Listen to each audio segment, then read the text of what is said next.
This is Brick Wall Cinema with your host, Chance the Riot. And on today's episode, I have Sergio with me talking about the 1993 classic Groundhog Day.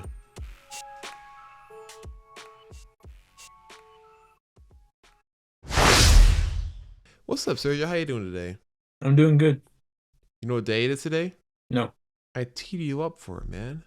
Do you know what movie we're talking about today? Groundhog Day. Bingo! Finally got the answer. Bing! Can we get an applause for that, sir? Everyone? Just give him applause for it. He found out the answer. Good job, Sergio. You found. You know what today is? Groundhog Day. All right, settle down. Settle down. All right, cool. Let's start off with the synopsis for the movie. A narcissistic, self-centered weatherman finds himself in a time loop on Groundhog Day. This is a 1993 classic with Bill Murray starring it, written and directed by Harold Ramis, and also co-written by Danny Rubin. Let's start off with first impressions, Sergio. What do you think about this movie? It was better than I thought it would be. Although it started off pretty slow and it seemed to be doing the same thing, which was I feel like was on purpose. I did, however, enjoy as as the time loops kept coming, like he became more and more kind of like unhinged, and then became like took advantage of, and then found out how to wait, and then found out ways to take advantage of it, which honestly was pretty interesting. Although, like, I feel as though like it took a long time for his arc to come about. What do you mean?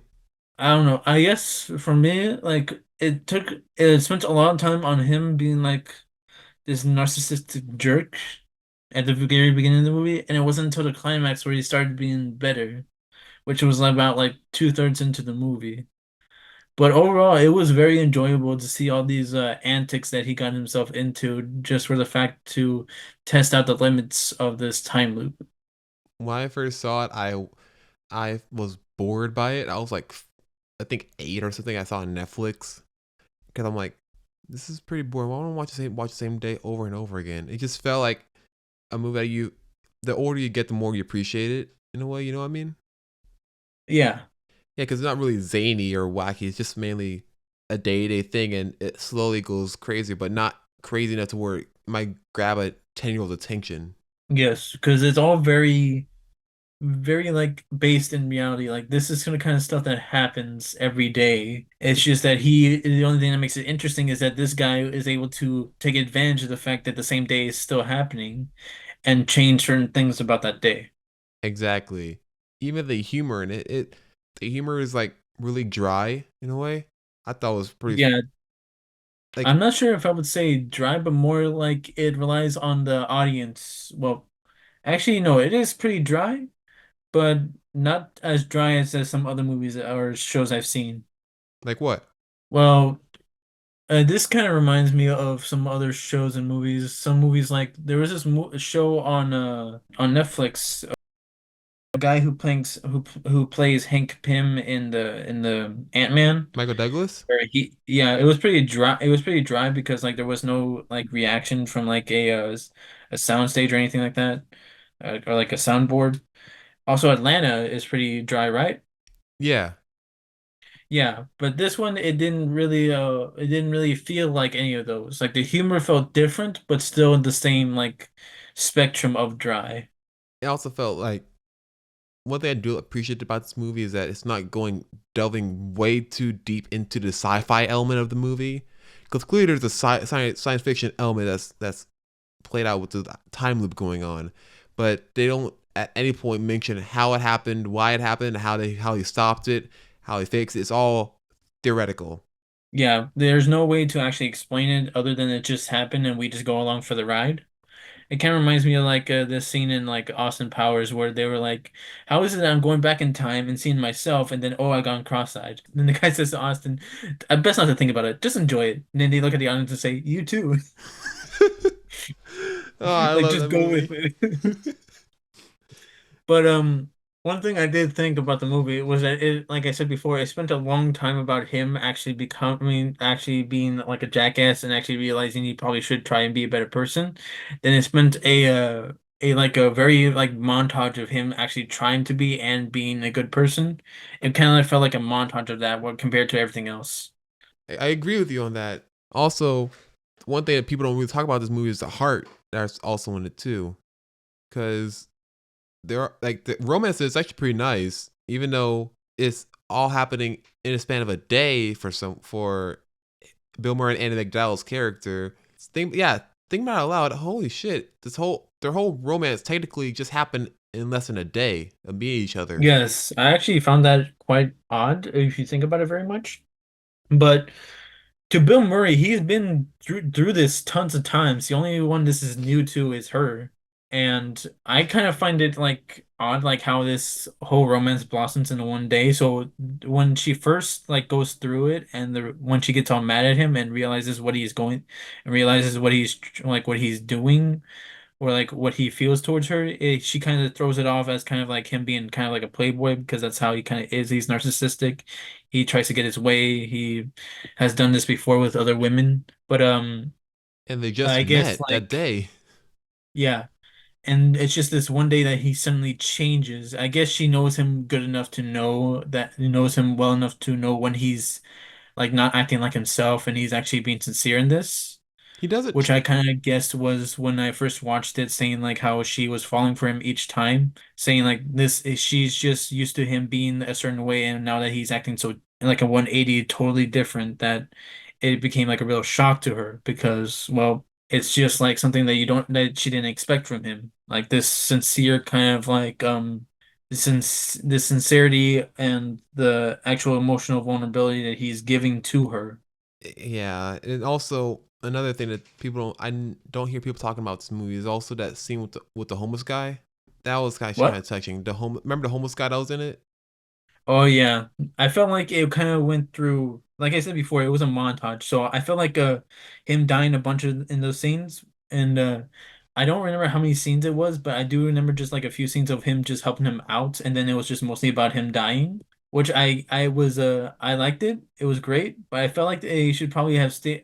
I felt like there should have been like a few more scenes of him just being nice to them and him putting like him somewhere where he can rest than just walking away because he knows he's dying, something like that. But I did like it. It was a very like touching kind of scene that just felt like impactful. Yeah, and he really did go through everything you would think of if he had a day going over and over again. Like, If you're stuck in a time loop. yeah, exactly. Because I don't think of any other movies that came out before this that resonated like this movie does to this day with other people. Hmm. Like whenever they make a time loop movie, they always reference Groundhog Day. I actually got a list of movies that do time loops that are like popular nowadays, but clearly must have gotten inspiration from Groundhog Day. First, I got How so? first I got Free Guy But that's because not a time loop. it kind of is in the world of the Not really, game. because it's the whole point of it is that he's a video game character that respawns in his bed after he dies. Yes, but he every time he responds, it's the same thing over and over again until he Well, yeah, changes because it. it's a program. But it's a twist on it, Sergio. What twist? It's a game twist, Yeah, it's a game twist, but everyone remembers what happened the other day. except him. Even if he dies, they remember it all. No, I mean yes, but it's not. It's interpreting it. It's using the idea of it as how do I put this? It's using elements of Groundhog Day. Let's put it like that. Would you agree with me with that? Like I said, no, because I seen this before. Maybe that's why. But the fact that he keeps respawning in his bed is just something that doesn't really seem like a reference to Groundhog Day. That just seems more like a coincidence rather than a reference. Fine, okay. Next one we got Edge of Tomorrow. What about Edge of Tomorrow? Would you consider that Edge of one Tomorrow. a time loop movie? Possibly because that is that I think so because that is the focus of it that he's able to loop back in time. No one remembers anything, only he does, and he uses that to his advantage to actually get them to follow him into battle, figure out what it is to win the war, and how to best go about situations that he finds himself in. Okay, good. So you agree with me on that at least. Yay, we got victory. Go Chance. Go Chance. All right. And unrelated note, did you when you the title for this movie? It sucks that they had to change the title for the movie like over and over again because there's not really a title for this movie, like like a certain title. Because I remember when it came out, it was Live Die Repeat Edge of Tomorrow, but now it's called Edge of Tomorrow: Live Die Repeat. Or I can't really tell if it's a tagline or not. I thought it was just a tagline because that's the whole point of like what's happening. He lives, he dies, and then he repeats it. Yeah, but that's also. But when the movie came out, that was the title for the movie. It was Live Die Repeat Edge of Tomorrow. It's based on No, the I thought that was just a tagline, like how it is right here on this cover. It's just the tagline.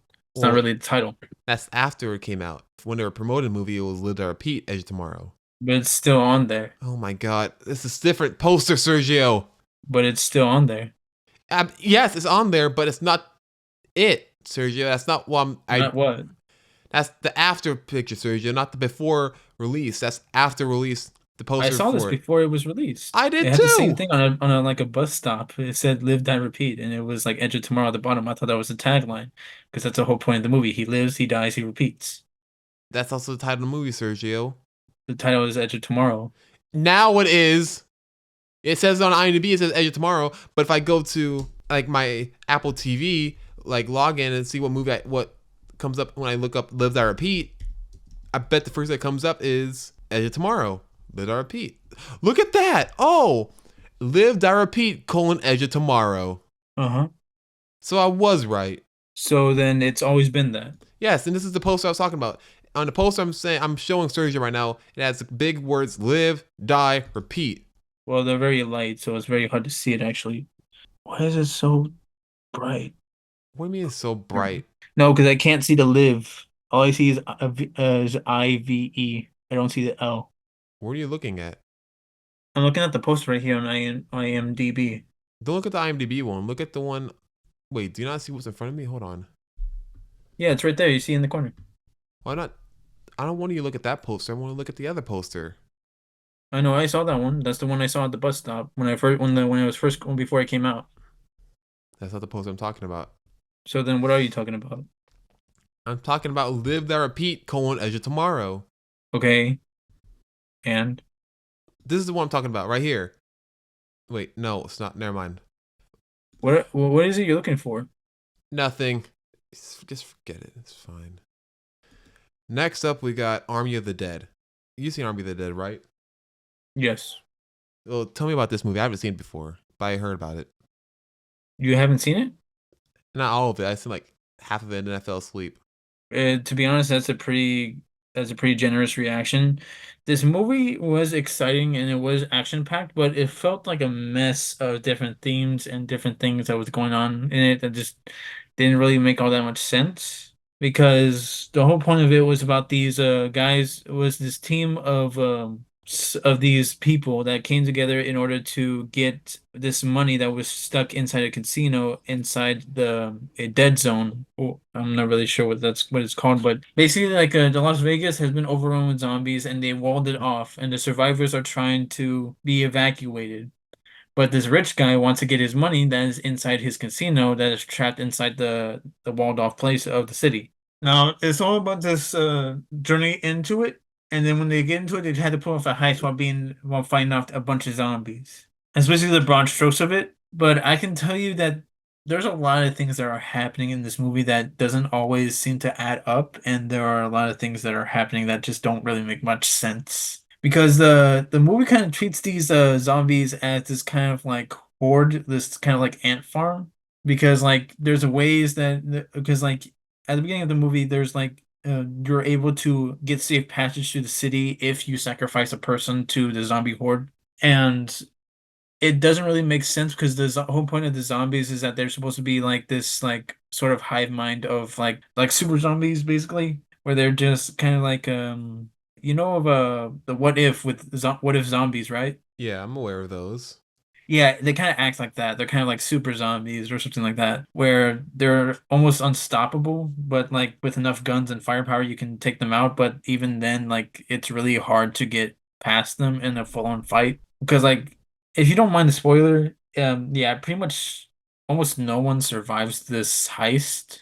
Only like one person survives it, or like like a few like it's and there's a lot of things that are happening in it, and there's this weird concept about like the zombies like reproducing because like and apparently in the movie there's this one king zombie and one female zombie. She has apparently pregnant with a child. Then the female zombie dies, and the head of the horde, the male zombie, the king basically, he goes on a revenge to try and kill all the people who are going towards the casino to get the money. And it just honestly, it's like it's entertaining if you don't really pay attention too much to the plot points. And you don't try to think too deeply about it. It's just like this is what's happening, just go with it. But overall, it feels like a mess of different concepts mashed into one like really generic movie. But overall, it's kind of enjoyable if you like just like mindless action and like a bunch of like Zack Snyder's kind of like film style. Overall, it's pretty entertaining, but just try not to think too hard about it because there's a lot of things that just don't quite add up. Holy shit, It's like confusing if you try to think too hard about it. I guess it's a mini review for Army of the Dead. I didn't even think about that. I might watch it. I feel like the way you're describing it right now, I feel like it's a movie put on in the background, like at a party. Yeah, that's pretty much the feeling because like like you remember the episode of regular show where they're having like where the zombies are like attacking the theater, the Yes, outside theater. the outside. It's like that. It's like that kind of movie. Okay, now I know exactly how you're feeling.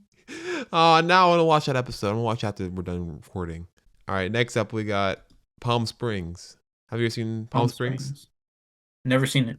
It's on Hulu. It's actually really good. It's about these two people that are stuck in a time loop, but not related. They don't know each other at first. But just one person wakes up like in a loop and finds Andy Samberg there, and is like, "Yeah, we're stuck in one of those time loop things.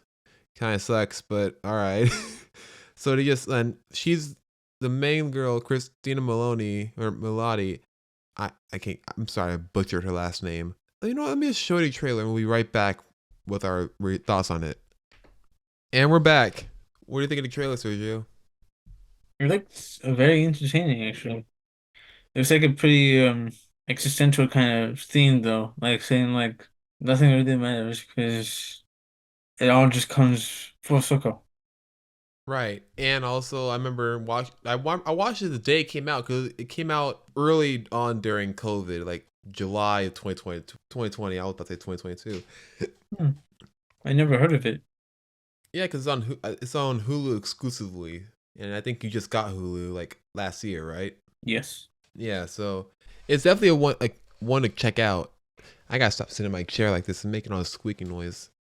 I gotta get a new chair. I'm getting distracted. Anyway, back Palm Springs. Yeah, it's really good, man. Give it a watch. I might even I'm gonna do a rewatch for it too, because it's actually holy crap, man. It's been 4 years since this movie came out.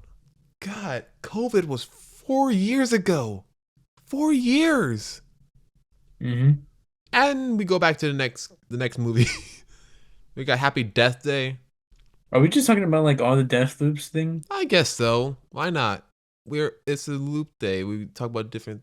Okay, it's Groundhog Day. We'll segue back to Groundhog Day. We just made a little detour. And have you seen Happy Death Day?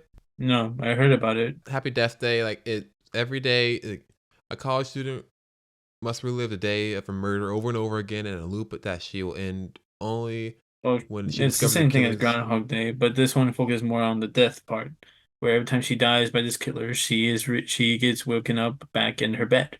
Yeah, I liked the movie actually. It was pretty good. I just haven't seen the sequel, Happy Death Day to You, yet, but I do want to watch it because I do like the director, Christopher Landon. He did this movie in Freaky, which is like another horror version of another classic, Freaky Friday, where instead of a mom and a daughter changing bodies, it's a grown serial killer man and a teenage girl's body. That one was actually a fun movie too. Christopher Landon was actually gonna do the Scream 7, No. but yeah, but then he decided not to do it anymore. Anyway, next is our last example of a time movie, Naked, on Netflix with Marlon Wayans. Have you ever seen this Oh, one? I've seen this one. How did I guess that you've seen this movie? I saw it too, but I don't remember anything about it besides literally the idea of him waking up elevator naked. Do you remember anything else about this movie? He's actually on his way to a wedding. I His thought wedding. I thought oh okay, I was He gonna say I thought it was his wedding. Yeah, it's his wedding. He is the groom, and for some reason, like he's trying to figure out how to get to his wedding on time and also get some clothes. And every time he dies, he comes just a little bit closer. But the only problem is that his wife's father hates him, and the so-called family, so-called the rich kind of like rival who is like the guy that the father approves of is like against him as well. Like he's trying to figure out like why it is he ended up naked in an elevator and how it is he came to be like this because it doesn't really explain it too much other than the fact like he tries to prove himself all in the matter of a few hours to his wife's family and to himself that he can be the guy that can make her happy. I gotta be honest with you, Sergio. This sounds like every other rom com with the loser boyfriend It or is. husband. It is. It's just that it just focuses mainly on him rather than his wife. It But just it really just like it but that's the thing is it is like a rom-com but more or less focuses on like him trying to prove himself do you ever in notice? just a matter of a few hours and it gets pretty crazy with like the amount of antics that are happening like he gets hit by an ambulance, he gets in a fight with a pimp, and he also tries to beat up the rich rival that the father approves of, tries to beat him up outside in front of his car. Do you ever notice with movies like these where it always is the male supposed to impress the female or like the father of the female that he's interested in? It's always that I don't like you. You're a loser. You're a wimp.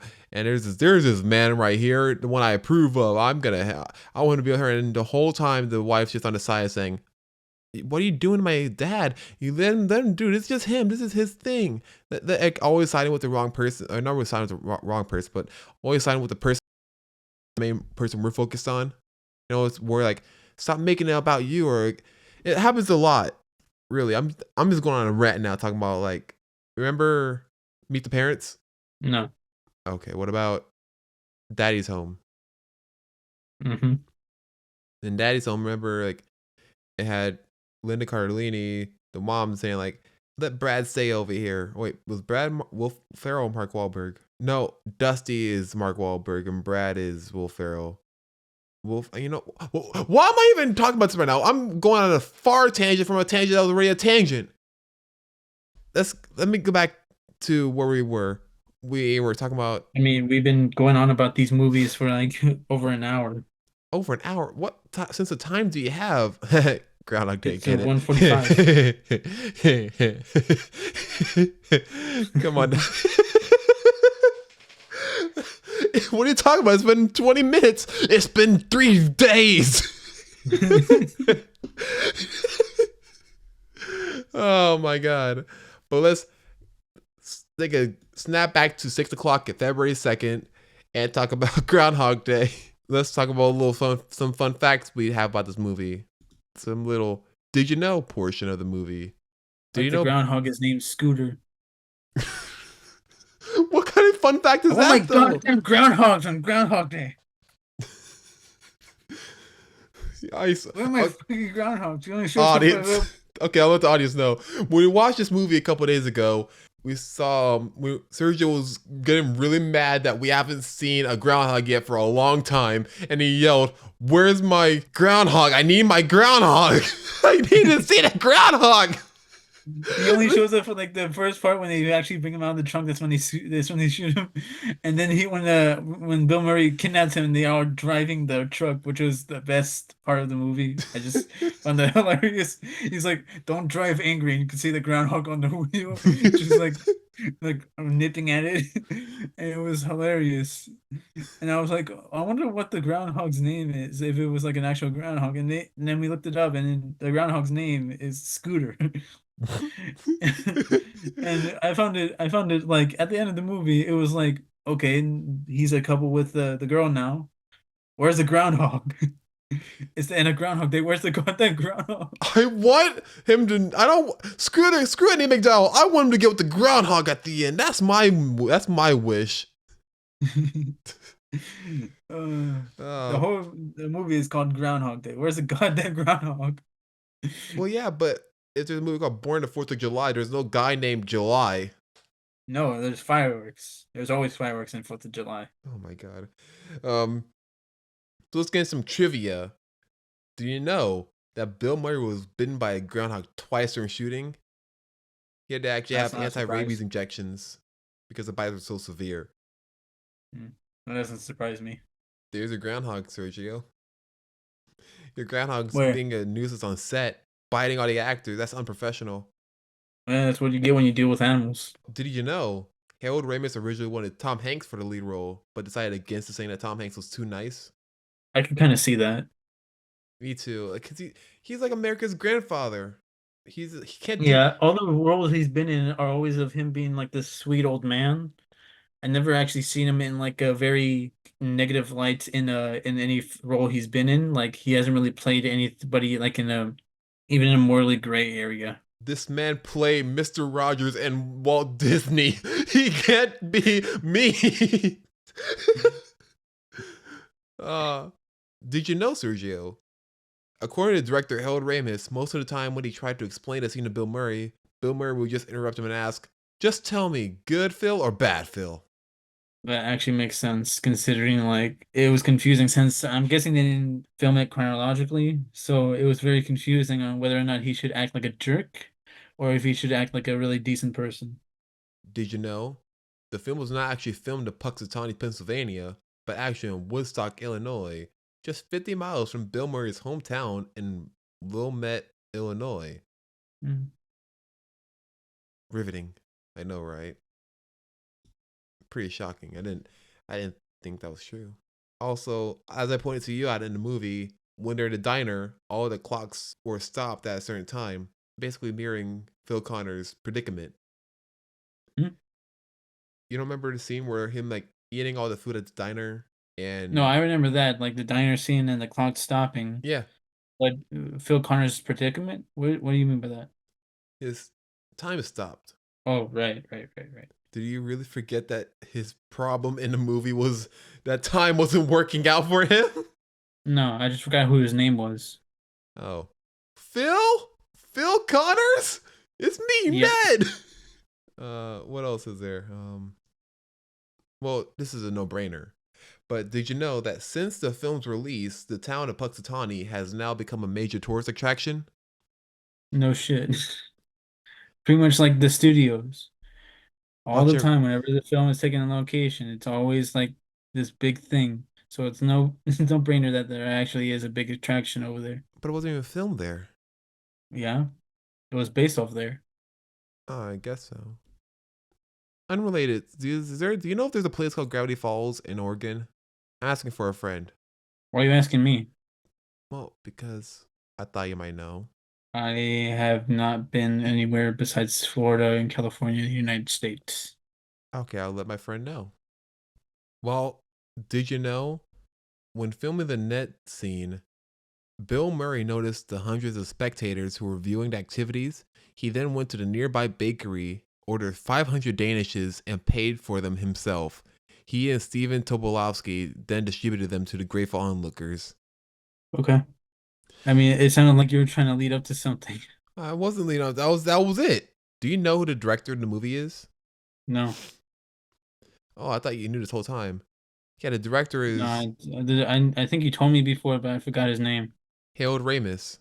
He was Egon in Ghostbusters. Spangler. He collects spores, molds, and fungus. Isn't he dead? Yes. Oh, why'd you have to bring that up? Now I'm sad. You brought. Oh my god. I didn't. The word "dead" didn't come out. Didn't come out of my mouth until now. That was all you. What? That was all you. You're the one that brought him that he was dead. I was trying to avoid that. There's a lot more about a man than Then his why'd you death. mention that he was in that? Why'd you mention he was in Ghostbusters as Egon? Because that was one of his famous roles. Well, yeah, but now now it's just depressing. But yeah, I think we ran our course with this movie. I think we should call this a wrap and give it a rating. For me, 4 out of 5 stars. It's a classic that I would watch every year on February 2nd, today, Groundhog Day, and it feel like it's funny enough, timeless in a way because it doesn't really have a lot of things that make it feel dated, or also like the jokes aren't even risque from when it came out. Like it's 93 and it still feel like all the humor in it doesn't feel off today. You know what I mean? Mm-hmm. So that I commemorate that by itself. What about you, Sergio? I would probably give it about the same 4 out of 5. It's a very interesting kind of movie that just seems like a classic, like a Bill Murray kind of film you can watch anytime, and really kind of captures the sort of like feeling that you get when you're in like in a very small town and you're just trying to learn how to enjoy what's in front of you. All right, so final results are 4 out of 5 for Chance and 4 out of 5 for Sergio. And I think that we call a wrap for today's episode. But you know what I'm a little bummed out about, Sergio? What? I'm bummed that we didn't have a gimmick we could have done this whole episode where we can repeat the episode over and over again. What do you think that'd be? I mean, we have been recording for a long time. Yeah, but we could have done a gimmick or something to make it feel funny, or like, hey, Like I what? get it. I don't know. I thought like repeat the episode over and over again for like 3 or 4 times.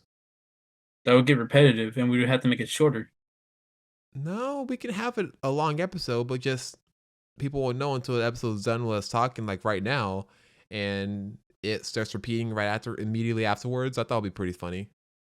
That's All like right, but then what would you keep in the? But then how long would the video have to? How long would the audio have to be? it could be like 3 hours.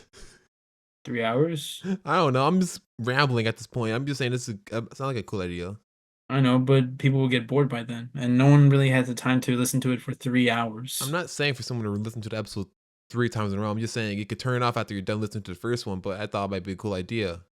But then why would it be 3 hours? Because no one will listen to the rest. Because it's a gimmick, Sergio. If Adult Swim puts out a 12-hour live said that they're gonna be showing a new movie, they're gonna be going to theaters, like there's some adult this is Adult Swim humor, Sergio.